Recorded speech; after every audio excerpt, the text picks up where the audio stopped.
I stared through the viewport as the Hephaestus descended into the Mariana Trench. The vast darkness outside swallowed our external lights, creating the illusion we were suspended in nothingness rather than surrounded by the crushing weight of the Pacific Ocean. A knot formed in my stomach. I'd been on dozens of deep-sea mining operations before, but something about this one felt off. Passing 20,000 feet, Donna announced from the command station. Her voice carried the same military precision it always did. Systems nominal. Pressure hull integrity at 98%. The crew worked efficiently, a result of months of training. Captain Donna Silva stood at the helm, her short black hair streaked with gray. Her fingers moved confidently across the control panel. Julian Nichols leaned over his workstation, sandy blonde hair falling over his glasses as he focused on the seabed scans. Across the cabin, Kaylee Cochran and Jerome Hudson prepared the equipment we'd need once we reached the mining site.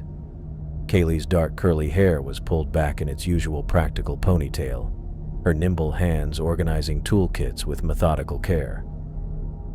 Jerome checked pressure gauges with his typical frown of concentration, occasionally pushing his rectangular glasses back up his nose. Emily Simpson monitored vital systems from her medical station, her straight black bob framing her face as she tracked our biometric readings with practiced calm. Gordon. Donna's voice pulled me from my thoughts. Status report on the sonic array? I turned to my own console, checking the readouts. Sonic array is green across the board, ready to deploy on your command. The words came out steady, professional. No reason to share my unease with the others. We had a job to do. Bottom approaching, Julian called out, not looking up from his screen. 36,200 feet. We're nearing operational depth. The Hephaestus slowed its descent, stabilizers keeping us level above the target site. The mining company had spent millions mapping this section of the trench, pinpointing mineral deposits worth the expense and risk of sending us down here. Lights on full, Donna ordered. Let's see what we're working with. The floodlights turned on, revealing a section of seabed filled with jagged rocks. Clouds of sediment swirled in our lights. Holding position at operational depth, Donna confirmed. Gordon, prepare to deploy the sonic array. I nodded and started the deployment sequence.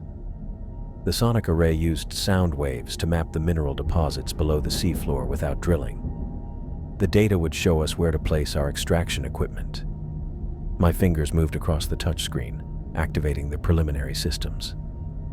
The ship hummed slightly as the array extended from its housing beneath us. Initial pulse ready, I reported, targeting mapped sector Alpha 1.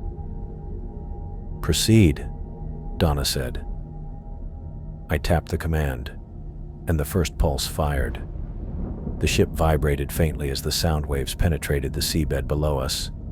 On my screen, data began flowing in, creating a three-dimensional map of what lay beneath. Julian left his station and approached mine, tablet in hand. His face looked tight, concerned. He leaned close to me.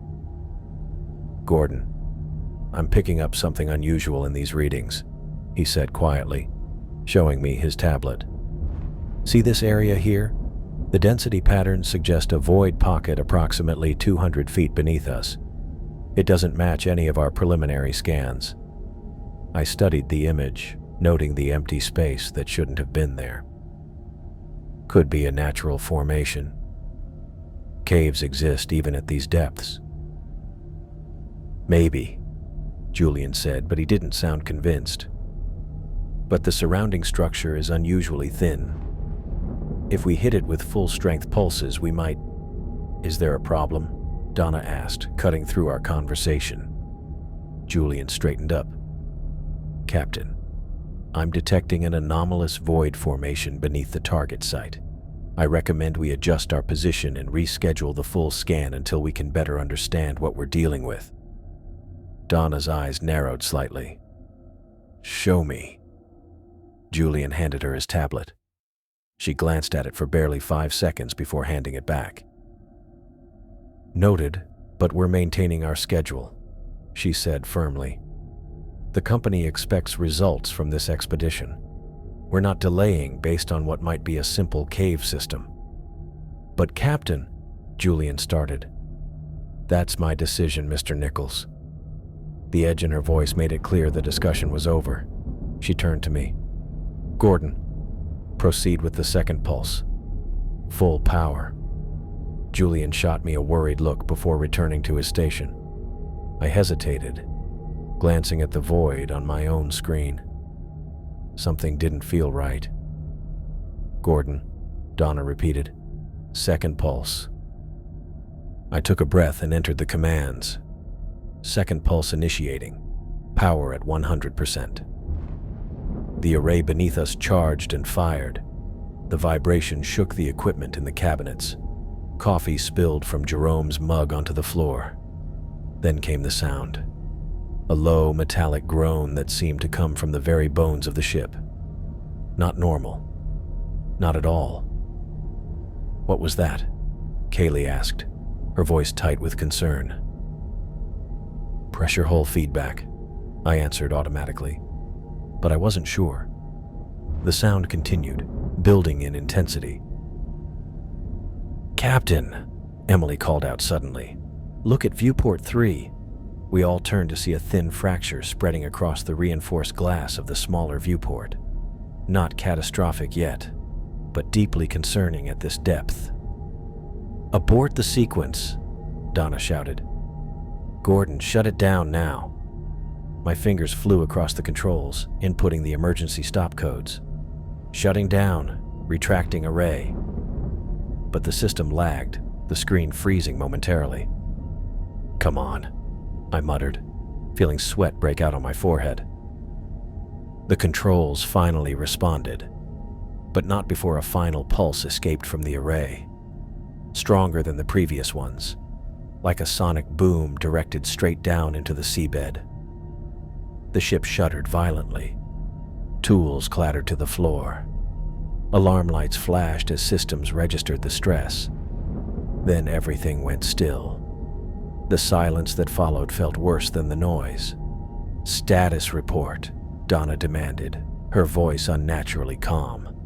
"Hull integrity holding at 94%, Emily reported. "Viewport fracture is stable, not progressing."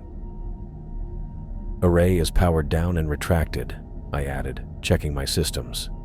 Julian was staring at his screen, face pale. "Captain, I'm detecting movement." "Movement?" Donna asked sharply. "What kind of movement?" "I don't know," Julian answered. "Something's shifting through the fractures we just created in the seabed. Multiple points of disruption." Before anyone could respond, the lights cut out completely. Darkness swallowed us whole, a darkness so complete, it felt like we'd been erased from existence. Several long seconds passed before the emergency systems kicked in. Red backup lights flickered on, casting everything in a bloody glow. "Emergency power engaged," Emily announced. "Main system reboot in progress." In that dim red light, I looked down at the floor, trying to get my bearings, and froze. My shadow, lit by the emergency lights, didn't look right. Instead of matching my stance, it stretched toward the viewport that faced the broken seabed below, as if reaching for something. I blinked hard, and in that instant, the shadow snapped back to normal, once again a perfect match to my posture. "Did anyone else?" I started to ask, then stopped myself. No one was looking at the floor. They were all busy with the emergency protocols, checking systems, restoring power. A chill ran through me. What I'd seen wasn't possible. Shadows didn't move on their own. Yet I knew what I'd seen, and the memory of that movement left me shaken. "Main power coming back online," Kaylee called out. The regular lights flickered back to life, but the sense of wrongness remained.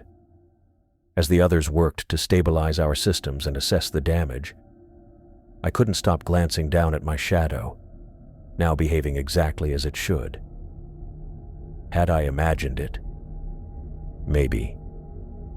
But as I turned back to my console, the certainty grew that something had changed in those moments of darkness. Something had found us, or I had found it. I spent 12 hours straight in the engine compartment, working alone on repairs after the sonic pulse incident. The backup generators were still struggling to maintain consistent power, which meant I had to fix the primary power couplings before we could fully restore normal operations.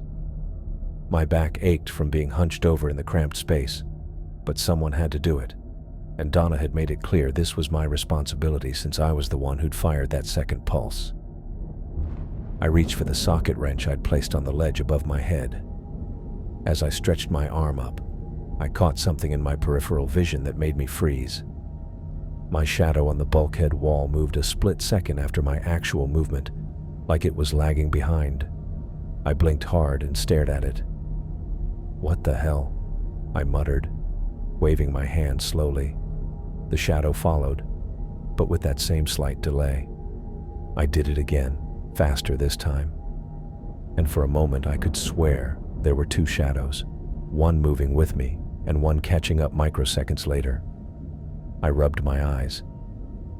The emergency lighting down here was unreliable at best, creating weird strobing effects as the backup system cycled. That had to be it. That and the fact that I'd been working without a break since before the others had gone to sleep.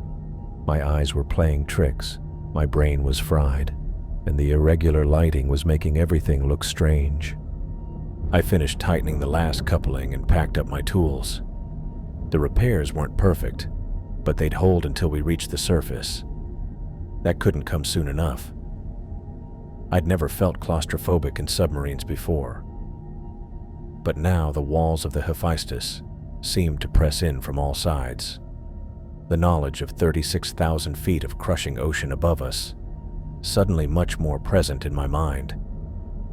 Back in my quarters, I dropped my toolkit on the floor and peeled off my sweat-soaked coveralls.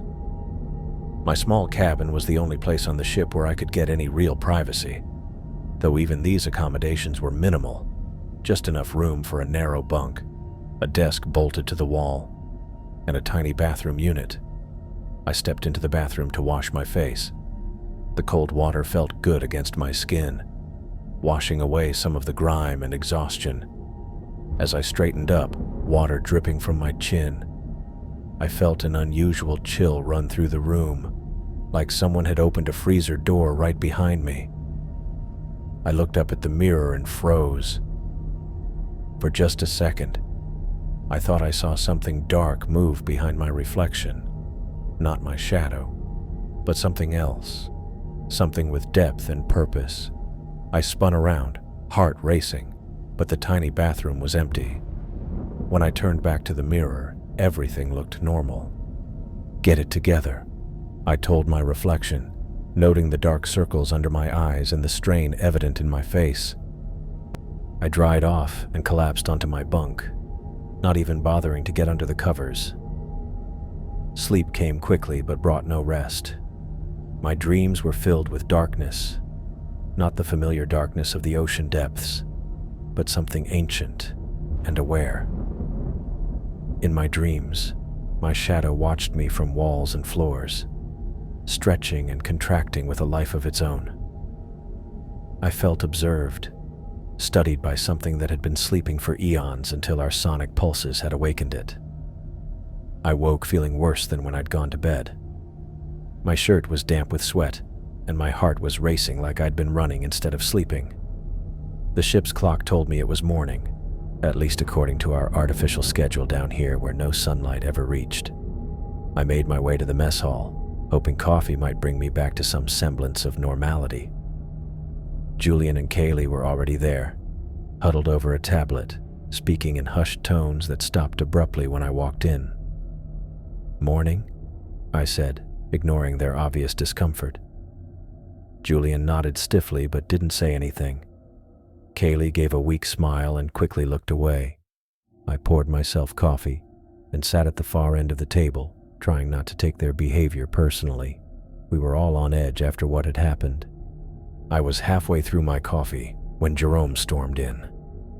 His face was flushed, his movements jerky with barely contained anger. He marched straight to my table and slammed his hands down on the surface, making my coffee slosh over the rim of the mug. "I found the logs, Green," he said, his voice low but intense. "You altered the calibration settings on the sonic array before the pulse." I set my cup down carefully. "That's standard procedure, Jerome. The array needed to be tuned to the specific density readings we were getting." "Bullshit," he spat. "You pushed it way beyond safety parameters. Those adjustments weren't in the protocol." Julian and Kaylee were watching now, their earlier conversation forgotten. I was conscious of their eyes on us and of how this looked. Jerome was technically right. I had pushed the calibration, but only because Donna had insisted we get results. "Look," I said, keeping my voice level. "I was following orders. Take it up with Donna if you have a problem." "Orders?" Jerome's voice rose. "You're the technical specialist. You knew what could happen if you overloaded those systems. And now we've got a cracked viewport, compromised hull integrity, and something moving out there in the sediment." I stood up, not liking how he was looming over me. "I don't know what you think you saw. I saw the readings." He cut me off. "Something shifted when that last pulse hit. Something big. And it's your fault." Jerome moved around the table toward me, getting in my face. I could smell the stale coffee on his breath and see the blood vessels standing out in his eyes from lack of sleep. "You need to back off," I warned. Instead, he grabbed the front of my coveralls and shoved me backward until my shoulders hit the wall. "You've endangered this entire crew with your recklessness." I didn't push back. I didn't have to. As Jerome had me pinned against the wall, my eyes dropped to the floor, and what I saw made my blood run cold. My shadow was stretching, elongating across the floor in a way that didn't match my position or the light sources in the room. It seemed to be reaching toward Jerome, its edges rippling like liquid. "Jerome," I whispered, unable to take my eyes off the shadow. "Don't try to change the subject," he snarled, his grip tightening on my coveralls. "Look down," I managed, but he was too angry to listen. The shadow continued to distort, stretching up the wall behind Jerome like it was being pulled by invisible strings. Above us, the overhead light fixture, a heavy metal housing containing the mess hall's main fluorescent panel, began to vibrate. The screws holding it in place started to turn, backing out of their sockets one by one. "Jerome!" I yelled, trying to push him away. He misunderstood my intention and slammed me harder against the wall. "You think I'm afraid of you?" The light fixture broke free with a screech of metal. Jerome must have heard it, because he looked up just as 200 pounds of metal and glass crashed down onto his head. There was a sickening crack, and Jerome crumpled to the floor like a puppet with cut strings. For a moment, nobody moved. Then Kaylee screamed, and we all snapped into action. "Get Emily!" I shouted, dropping to my knees beside Jerome. Blood pooled around his head, spreading across the metal floor plates. I checked for a pulse, but couldn't find one. Julian ran from the room, presumably to get Emily. Kaylee stood frozen, her hands over her mouth. I looked down at my shadow, which had returned to normal, lying flat against the floor exactly where it should be. Emily arrived within minutes, medical bag in hand, but it was already too late. After checking his vitals and attempting resuscitation, she sat back on her heels and shook her head. "He's gone," she said quietly. It wasn't long before Donna arrived, taking in the scene with a cold, analytical gaze. "What happened here?" she demanded. "The light fixture fell," I explained, gesturing to the twisted metal on the floor. "It must have been damaged during the power fluctuations yesterday. Jerome and I were—" I hesitated, not wanting to admit we'd been arguing. "We were talking, and it just came down." Donna looked from the fixture to the ceiling, then to Jerome's body, and finally to me. Her eyes narrowed slightly. "A tragic accident," she said, but her tone made it clear she wasn't convinced. "Emily, prepare the body for cold storage. Kaylee, Julian, clean this up." She turned her attention fully to me. "Green, I want you to stay away from all critical systems until we surface. No engine work, no systems maintenance, no communications. Is that clear?" "Captain, the repairs aren't finished," I protested. "Kaylee will handle them. You're confined to non-essential areas of the ship." Her voice was hard, leaving no room for argument. "We've had too many accidents since your sonic pulse. I'm not taking any more chances." I wanted to argue, to defend myself, but the memory of my shadow stretching toward Jerome seconds before the light fell kept me silent. I nodded my agreement, and Donna turned away to help Emily with Jerome's body. As the others worked, I stood aside, watching them.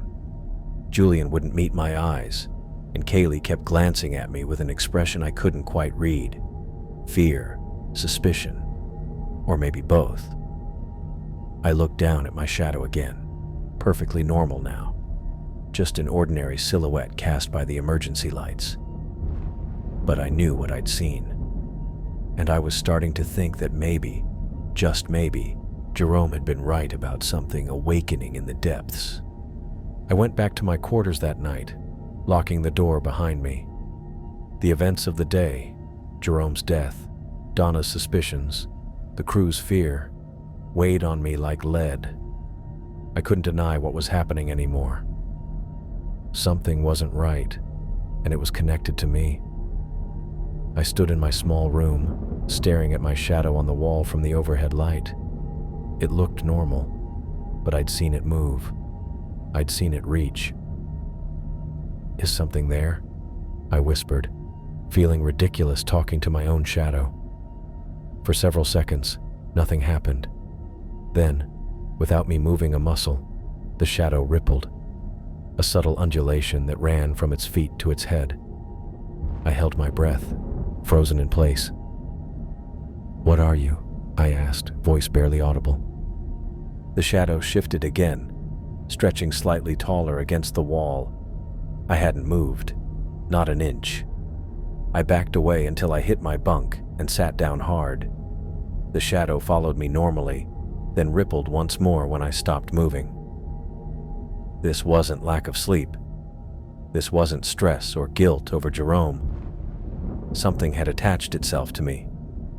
Sleep didn't come that night. I lay awake, watching my shadow on the wall, trying to make sense of what was happening. Whenever I felt fear or anxiety, it stirred, becoming more defined against the wall. When I forced myself to breathe slowly, it settled into a normal shape.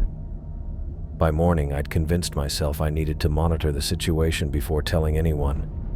If I started talking about living shadows, I'd be sedated and confined to the infirmary before I could finish the sentence. The next day passed without incident. I worked my assigned tasks, keeping to myself, watching my shadow from the corner of my eye. Nothing unusual happened. Until the following morning. I was in the mess hall when Kaylee rushed in, face pale. "Julian's down. Something happened in the equipment room." My coffee cup slipped from my fingers, shattering on the floor as I ran after her. We found Julian sprawled next to the sonic array control panel. His body was rigid, eyes wide open, a look of surprise frozen on his face. The smell of burned flesh hung in the air. Emily was already there. checking for vital signs, but I could tell from her expression it was too late. "He was electrocuted," Emily said, looking up at us. "The panel must have shorted when he was working on it." Donna joined us, surveying the scene with hard eyes that eventually landed on me. "2 crew members dead in 3 days, she said. "This is beyond coincidence." "The equipment's old," I said weakly. "We pushed it too hard with those pulses." "Maybe," Donna said, but I could tell she didn't believe it. Later, alone in my quarters, I watched my shadow on the wall. It looked darker and sharper than usual under the dim light. "Did you do that to Julian?" I asked it. The shadow rippled in what almost looked like satisfaction. I thought back to Julian's behavior after Jerome's death, the suspicious glances, the whispered conversations with Kaylee that stopped when I entered a room. Had my shadow interpreted that as a threat? The thought made me sick. The next day, Donna said she would check the hull where the viewport had cracked, using one of the submersible's maintenance suits. I watched her prepare, checking her oxygen supply with Kaylee's help. "I'll monitor your vitals from here," Kaylee told her, adjusting something on Donna's suit. I stayed back, pretending to check systems at a nearby console, but really watching my shadow. It stretched slightly toward Donna when she glanced at me with suspicion. 30 minutes into her inspection, the emergency alarm blared through the ship. Kaylee's voice came over the comms, high with panic. "Oxygen malfunction in the external suit. Captain's levels are dropping." I raced to the monitoring station with Emily. Kaylee was frantically trying to reroute oxygen to Donna's suit. "The primary tank just failed," Kaylee explained, fingers flying over the controls. "I'm switching to backup, but it's not responding correctly." Through the external cameras, we could see Donna struggling, her movements becoming sluggish as she tried to make it back to the airlock. "I'm going out," Kaylee said, already moving toward the second suit. "Wait," I called after her. It could be dangerous, but Kaylee was already climbing into the suit, determination written across her face. I watched the external feed as she made her way to Donna, who had collapsed against the hull. Kaylee grabbed her and pulled her toward the airlock with desperate strength.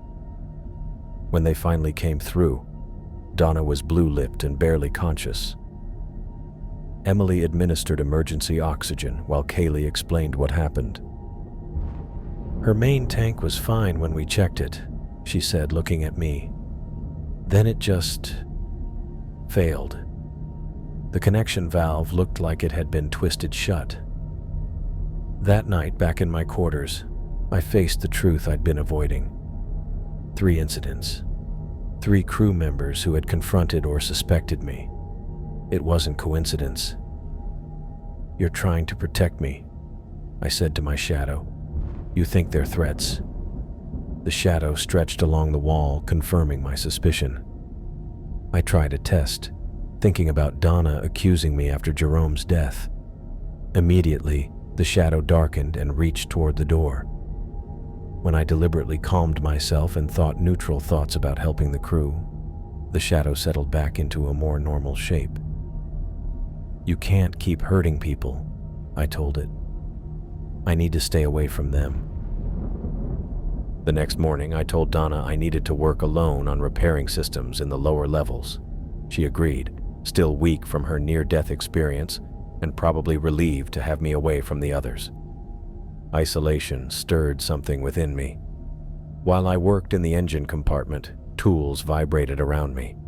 A pipe burst, sending a jet of scalding steam that narrowly missed my face. Lights flickered, and electrical systems sparked. "Stop it," I hissed at my shadow.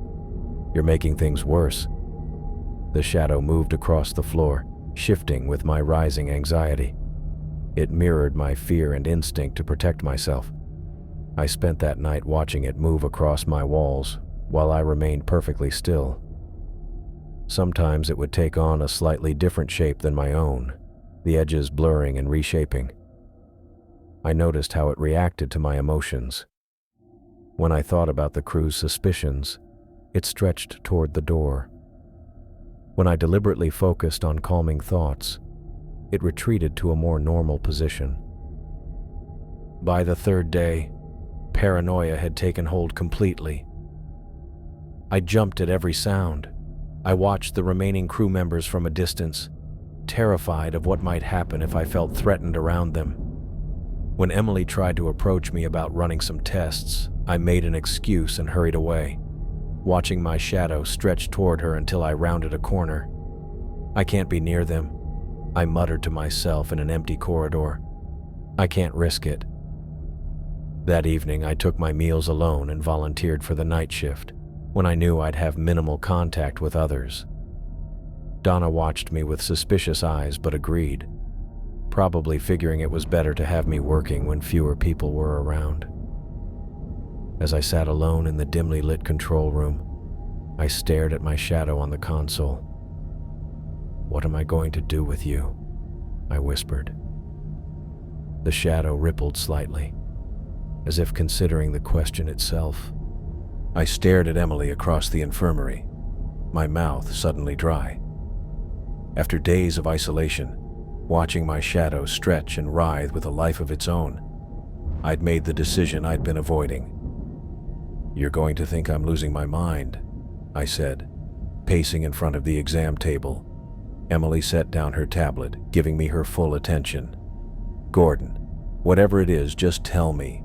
I'm a doctor, not a judge. It's about..." I stopped, realizing how insane it would sound. "My shadow. There's something wrong with it. It moves when I don't." I expected her to laugh or look concerned about my mental state. Instead, she tilted her head, eyes narrowing slightly. "Show me." I nodded, moving to stand where the overhead light cast my shadow clearly on the white wall. For a moment, nothing happened. The shadow just mimicked my movements as it should. "Come on," I whispered, thinking about Jerome's death, about Julian's lifeless body. The familiar anger and fear bubbled up inside me. My shadow rippled, then stretched several inches taller than it should have been. Emily's eyes widened. I raised my right hand, but my shadow raised its left, creating a mirror image instead of a true shadow. "My God," Emily whispered, taking a step back. "How long has this been happening?" "Since the sonic pulse. Since the viewport cracked. It started small, just little movements I thought I was imagining. But after Jerome died, I trailed off, watching as my shadow rippled again at the mention of Jerome." Emily grabbed her tablet, eyes still fixed on my shadow. "I need to run some tests, right now." She worked methodically, first drawing several vials of blood, then hooking me up to the brain scanner. I sat still as the machine hummed around my head, the neural mapping program building a three-dimensional model of my brain activity. "There are unusual patterns here," she murmured, more to herself than to me. "Activity in areas that shouldn't be communicating with each other." I tried to stay calm, but my heart pounded against my ribs. "What does that mean?" "It means something is affecting your neurological patterns." She turned the screen so I could see multicolored sections of what I assumed was my brain. "These connections here, they're not typical for a human brain, and there's a foreign substance in your bloodstream that wasn't present during your pre-mission screening." My mouth went dry. "Foreign substance? Like what? A parasite?" Emily shook her head. "I can't identify it. The molecular structure doesn't match anything in our database." She hesitated. "Gordon, I think whatever that sonic pulse disturbed down there, I think it found a way into you." I looked at my shadow, which had settled into a normal shape for the moment.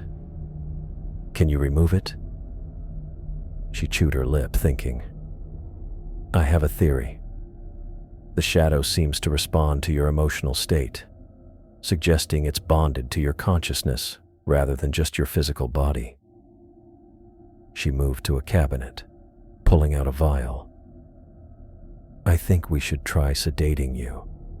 If we can temporarily shut down your conscious mind, we might be able to separate you from the entity. And if we can't? One problem at a time, she said, filling a syringe with clear liquid. Let me get the restraints ready first, just in case something unexpected happens when you're under. I nodded, watching as she prepared the infirmary bed with padded restraints. The weight of everything crashed down on me. Jerome's death, Julian's electrocution, Donna's near suffocation, all connected to this thing inside me. This thing I'd been protecting. Emily was securing the last restraint when the infirmary door flew open. Kaylee burst in, her face flushed, breathing hard. Gordon, thank God you're here. She stopped, taking in the restraints, the syringe in Emily's hand. What's going on? Emily's trying to help me, I said. What's wrong? You look like you've seen a ghost. It's Donna. Kaylee glanced over her shoulder, lowering her voice. She's locked down the ship. All compartments, all exits. She's convinced you killed Jerome and Julian. My stomach dropped. What? She's in the weapons locker right now, Kaylee continued. She's arming herself, Gordon. She told me to stay in my quarters, but I slipped out when she went to check the engine room. I felt a cold wave of panic rising in my chest. The shadow beneath my feet began to writhe, stretching toward the door like an animal sensing prey. No, I shouted, staring down at it. Stop killing people. Stop it. Emily backed away, her eyes fixed on the floor where my shadow twisted and contorted, no longer remotely human-shaped. Gordon, you need to control it. Your emotional state is feeding it. I tried to calm myself, but the panic was overwhelming. A metal tray next to Emily began to rattle. Then a stethoscope rose from the counter, hovering in midair. One by one, medical instruments lifted around us. Scalpels, forceps, even the heavy diagnostic scanner rose several inches off its stand. Oh my God, Kaylee whispered, backing against the wall. Emily stared at the floating instruments, then at my shadow, which now covered nearly half the floor. Gordon, she said, her voice shaking but determined. We need to sedate you now, before this gets worse. I nodded, watching in horror as more objects began to rise around us, responding to my fear like an invisible tide. I struggled to control my breathing as Emily pushed the needle into my arm. The cold rush of the sedative hit my bloodstream, and my limbs grew heavy against the restraints. Through increasingly blurry vision, I watched my shadow creep up the wall, no longer flat but growing outward, forming a three-dimensional silhouette of myself. It peeled away from the surface, becoming something solid and separate. Emily, it's... My words slurred as the medication took hold. The shadow figure loomed taller, darker than anything I'd ever seen. Kaylee's scream pierced through the fog settling over my mind. It was high and sharp, filled with raw terror. "Get back!" Emily shouted, her voice already sounding distant. Darkness closed in from the edges of my vision, the shadow being the last thing I saw before consciousness slipped away. I didn't black out completely. I drifted in a fog, aware but disconnected. I sensed the cold metal walls of the Hephaestus, the narrow corridors, the control room. I wasn't seeing these places through my eyes. I was seeing them through something that moved like smoke through the ship. My shadow. I was inside it. Or it was inside me. The boundaries blurred. I felt its movements, hunting through the ship. It passed through the mess hall, the engine room, pausing at each doorway as if searching. Not random, purposeful. It was looking for threats, protecting me while I lay vulnerable.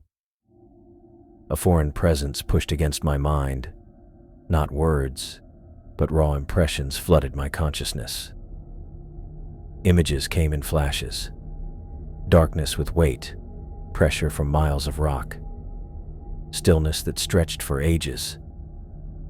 The entity had been sleeping deep within the Earth's crust, beneath the ocean floor. It had been there since before humans walked the Earth. The sonic pulses from our array had shattered its prison. The frequencies tore apart the rock, waking it from dormancy. I saw the cracks spread through the stone and felt the entity's confusion as it was pulled upward by the retreating waves of energy, drawn to their source. To us.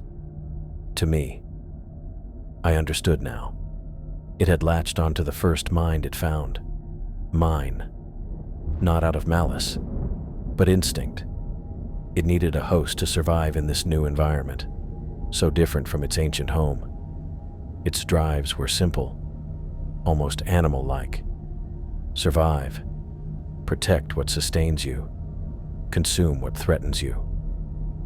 Every time Jerome had confronted me, every suspicious glance from Donna, Julian's fear, the entity had perceived them all as threats to its continued existence. To me, it didn't understand human interaction, only danger and safety. With effort, I pushed back against its consciousness. I tried to form boundaries, not with words, but with concepts, images. I showed it Jerome's death, Julian's body, projected the wrongness of killing. I tried to convey that protection didn't require destruction. The response was clear, a pulling back, a curiosity, a hesitant acceptance. It didn't fully understand, but it was trying. The sedative began to fade. My thoughts became clearer, more my own again. The connection to the entity weakened as my ordinary consciousness reasserted itself. My eyelids felt heavy, but I forced them open. The infirmary lights seemed too bright after the darkness I'd experienced. My mouth was dry and my head pounded with a dull ache. As awareness returned, I noticed the silence first. No equipment humming, no voices, nothing but my own breathing. I turned my head slightly, my neck stiff from being immobile. Something dark stained the floor near the door. The restraints on my wrists were loose, as if they'd been unfastened and hastily replaced. With growing horror, I realized Emily and Kaylee were nowhere to be seen. My shadow lay flat beneath me, normal again, but I could feel its satisfaction like a weight in my chest. Something terrible had happened while I was under. Something I couldn't remember, but somehow knew. I woke up with my arms and legs strapped to the metal infirmary bed. The restraints dug into my wrists and my head throbbed. As my vision cleared, I saw Donna standing over me, gripping a harpoon gun. Her face was a mess. A deep cut ran across her left cheek, blood crusted around it. Her right eye was swollen shut, the skin around it bruised. "You're finally awake," she said, her voice flat and hollow. I tried to pull against the restraints, but they held firm. My throat felt like sandpaper when I tried to speak. "Donna, what happened?" She didn't answer right away. Instead, she tightened her grip on the harpoon gun. That's when I saw Emily on the floor near the medicine cabinet, motionless. Her right arm was bent awkwardly, and blood pooled beneath her head. "Is she still breathing?" Donna cut me off. "Unlike Kaylee." The words hit me like a blow to the chest. "What?" "Your little friend killed her." Donna's face contorted with grief and rage. "Whatever you brought aboard this ship when we cracked open that seabed. I saw it with my own eyes. That thing that's attached to you. It threw her against the wall like she was nothing." My mind raced as fragments of memory started coming back. The sedative Emily had given me. the shadow separating from me, the feeling of the entity moving through the ship while I lay helpless. I didn't mean for any of this. "Shut up," Donna shouted, raising the harpoon gun higher. "You think I care what you meant? Jerome, Julian, now Kaylee. Half my crew is dead because of what you brought aboard." I glanced frantically around the room, looking for my shadow. It was there, stretching from my body across the floor, appearing normal at first glance. But as I watched, I noticed a subtle rippling along its edges. "I'm putting an end to this," Donna said, aiming the harpoon directly at my chest. "Before we all die." "Donna, wait. We can talk about this." "There's nothing to talk about. That thing is connected to you. You die, maybe it dies too." As she spoke, I watched in horror as my shadow began to pull away from my body. It moved like ink through water, detaching completely from my feet and sliding across the floor. The darkness gathered and rose up behind Donna, forming into a humanoid shape, a three-dimensional silhouette with no features except a general human form. "Behind you!" I screamed. "Donna, behind you!" She started to turn, but too slow. The shadow entity surged forward, engulfing her from behind. I couldn't look away as Donna's body went rigid, her back arching at an impossible angle. The harpoon gun wobbled in her grip as her fingers twisted and contorted. Her eyes bulged with terror as her joints bent backward, bones making audible cracking sounds. "Stop it," I shouted at the shadow. "Let her go." Donna's arm jerked violently, her finger squeezing the trigger of the harpoon gun. The weapon discharged with a metallic thunk, the harpoon missing me by inches and slamming into the hull beside my head. The impact reverberated through the metal wall, followed by a hissing sound as water began to spray through the breach. Red emergency lights flashed, filling the room with a crimson glow. Alarms blared, their sound echoing through the ship. The water spray turned from a thin jet to a powerful stream, soaking the nearest equipment. The shadow entity released Donna. Her body crumpled to the floor like a discarded puppet, limbs splayed at unnatural angles. She didn't move. The entity, now fully formed and separate from me, turned in my direction. It had no eyes, but I felt its attention shift toward me. I pulled desperately at my restraints. "Stay back, I helped you." The entity moved closer, sliding across the floor in a way that defied physics. Water passed through it without effect, as the spray from the hull breach grew stronger. The realization hit me with terrible clarity. It wasn't protecting me anymore. It never had been. The entity had been eliminating threats to itself, using me as a host, a connection to this world. Now, as it towered over my restrained body, I understood with growing dread that everyone on the ship, including me, was just food for it to consume. It had never been my shadow at all. I had just been the first thing it found when it woke from the deep. I twisted my right wrist against the restraint, feeling the padding give slightly where the shadow entity had previously loosened it. The leather strap slid just enough for me to work my hand free. Water continued to spray from the hull breach where Donna's harpoon had struck, and alarms blared throughout the ship. I stretched my arm toward the medical tray next to the bed, fingers straining to reach the instruments that had scattered during the chaos. My fingertips brushed against cold metal. I extended my reach further, shoulder muscles burning with the effort, until I managed to grasp the handle of a surgical scalpel.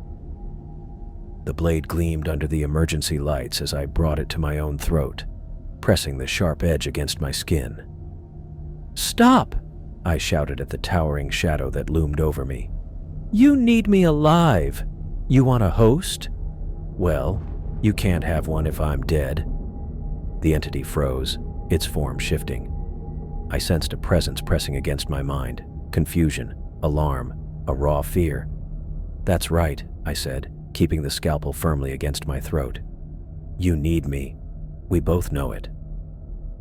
The shadow pulled back slightly, its shape blurring as it lingered near the foot of the bed. I realized this thing wasn't evil. It wasn't killing out of malice. It was acting on instinct, trying to protect itself in an unfamiliar environment. It had been trapped for who knows how long until our sonic pulses freed it.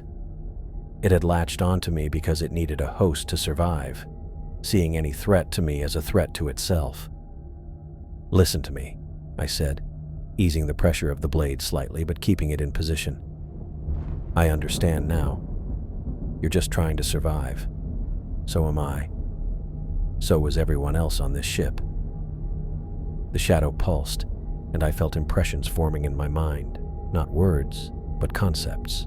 Darkness, safety, host, threat, protect. "We can coexist," I told it, my voice growing steadier as understanding solidified between us. "But no more killing, no more hurting people. That has to stop. Right now." The entity wavered, its form shifting. I sensed its assessment of my proposal. Water sprayed from the breach, pooling on the floor and soaking my clothes. The ship's alarms blared in the background as we negotiated. "I'll help you survive," I promised. "But you have to help me too. We do this together or not at all." After what seemed like an eternity, the shadow began to shrink. Slowly, deliberately, it flowed across the floor like spilled oil, moving beneath the bed and then underneath my body.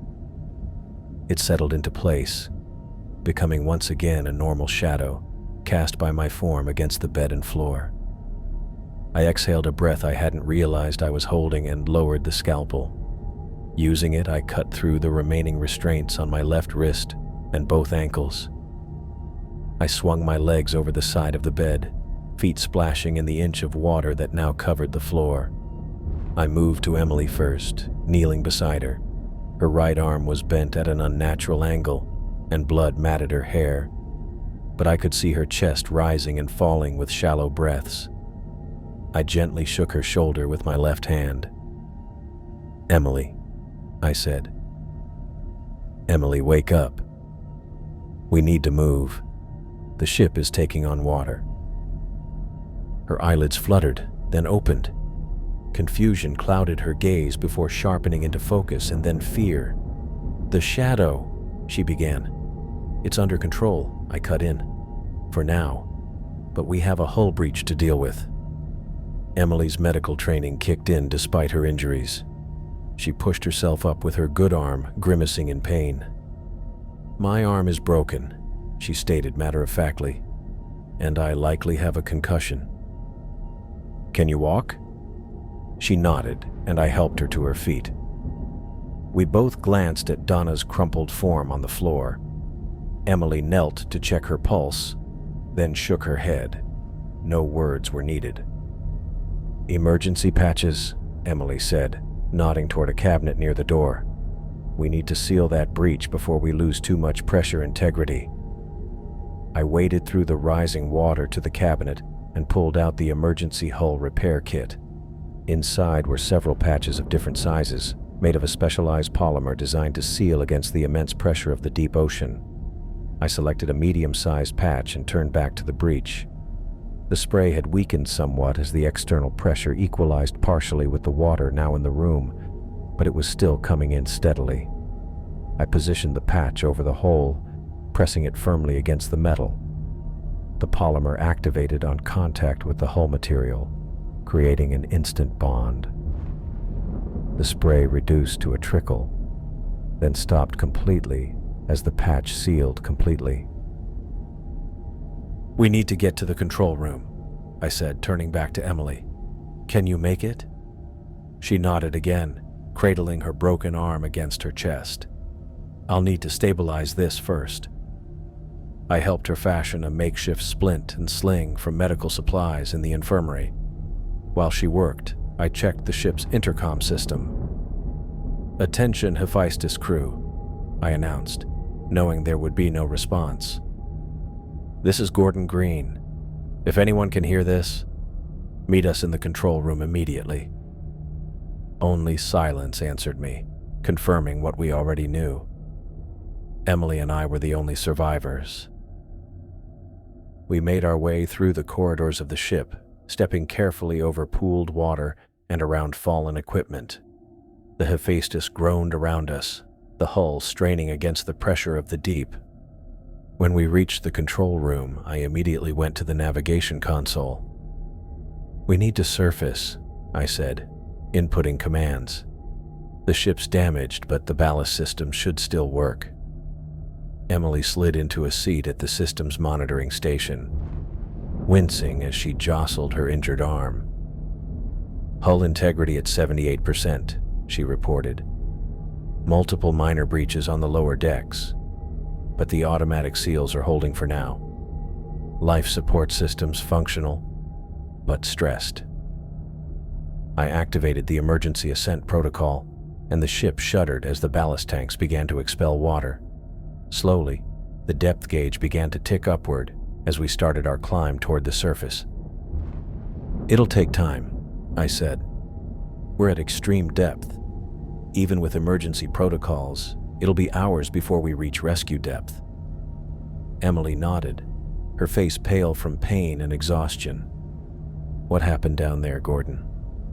"With the shadow." I considered how to answer, feeling the entity's presence beneath me, quiet but attentive. "We reached an understanding," I said finally. "It's not human, Emily. It doesn't think like we do, but it's intelligent enough to learn, to adapt." "It killed 3 people," she said, her voice flat. "It was protecting me," I replied, though the words sounded hollow even to me. "It saw threats where there weren't any. But I think it understands now." We fell silent, both too drained to talk. Hours passed as the Hephaestus climbed. As we neared the upper layers of the ocean, I felt a discomfort. Not mine, but from the entity. It resisted, wary of what was ahead. Light, sunlight filtering through the water, growing stronger as we neared the surface. I looked down at my shadow on the floor, noticing how it seemed to darken, to press closer to me, as if seeking shelter. "It's okay," I whispered, too quietly for Emily to hear from across the room. "There will be darkness soon enough." The entity's discomfort grew as we ascended, but it stayed beneath me. I understood that this would be our life now, a balance between its needs and mine, between darkness and light. When we finally broke the surface, the emergency transponder activated automatically, broadcasting our distress signal. Within an hour, the radar picked up approaching vessels, rescue ships responding to our SOS. As their signals grew stronger on our screens, I felt the shadow stir anxiously beneath me. Its edges rippled slightly, and impressions of alarm pushed into my mind. "They're coming to help us," I whispered, glancing over to make sure Emily was still focused on the systems panel. "But they can never know about you, about us. You understand? Stay hidden. Stay calm." The shadow remained, ready to protect us if needed. I realized I had gained a guardian, but at a terrible cost. Jerome, Julian, Kaylee, Donna, all dead because of what I had brought back. I would have to live with that guilt. "Rescue ships approaching," Emily announced, her voice betraying relief despite her clinical tone. "ETA 10 minutes. I nodded, watching the radar blips draw closer. "They'll help us," I said, speaking both to Emily and to the shadow beneath me. "But they can never know the truth about what happened down there." I sat in my apartment, reviewing the official report that classified the Hephaestus incident as catastrophic equipment failure. 3 months had passed since that day we broke the surface, since Emily and I were the only ones pulled from that steel coffin. 3 months of nightmares, settlements, and silence. The report was a masterpiece of corporate sanitization. No mention of Jerome's crushed skull from the fallen light fixture. Nothing about Julian's electrocution at the control panel. Not a word about Kaylee or Donna.